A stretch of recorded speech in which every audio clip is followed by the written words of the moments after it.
मर जाना कबूल है, उनके साथ जाना हमको कभी कबूल नहीं है, ये अच्छी तरह जान लीजिए। नमस्कार दोस्तों, कैसे हैं आप लोग। मेरा नाम विवेक कुमार है और आप देख रहे हैं ताजा न्यूज भोजपुरी। दोस्तों, आप लोग जान ही चुके होंगे कि नीतीश कुमार अब बीजेपी के साथ सरकार बनाने वाली है, यानी जेडीयू अब बीजेपी के साथ जुड़कर सरकार बनाने वाली है। दोस्तों, आप सभी को बता दें, नीतीश कुमार इस बार अगर बीजेपी के साथ सरकार बना रही है तो वो 9वीं बार सीएम पद के शपथ लेंगे।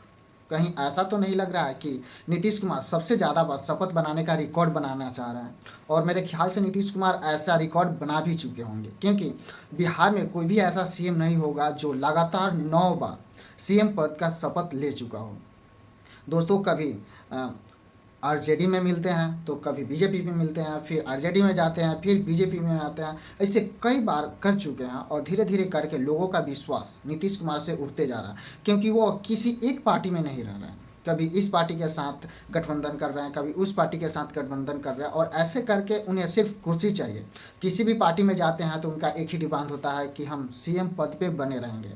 और कोई भी पार्टी मान भी जाती है, क्योंकि बीच में नीतीश कुमार ही हैं। एक तरफ तेजस्वी है, एक तरफ मोदी का सरकार है, और बीच में नीतीश कुमार है।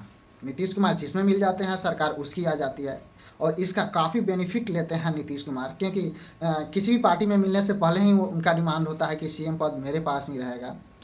दोस्तों, आप लोगों को क्या लगता है कि नीतीश कुमार ऐसा कर रहे हैं, क्या इससे बिहार के विकास पे कोई असर पड़ेगा या नहीं पड़ेगा? क्योंकि ऐसे बार बार सरकार बदल रहा है, इससे बिहार के लोगों का विकास तो मेरे ख्याल से नहीं होगा, क्योंकि कोई भी सरकार एक अगर काम करेगी तभी वह कोई विकास कर पाएगी। कभी यह सरकार आएगी, कभी वो सरकार आएगी, कभी वो सरकार आएगी, तो कोई भी सरकार सही ढंग से काम नहीं कर पाएगी। आप लोगों का क्या कहना है, कमेंट करके ज़रूर बताइए।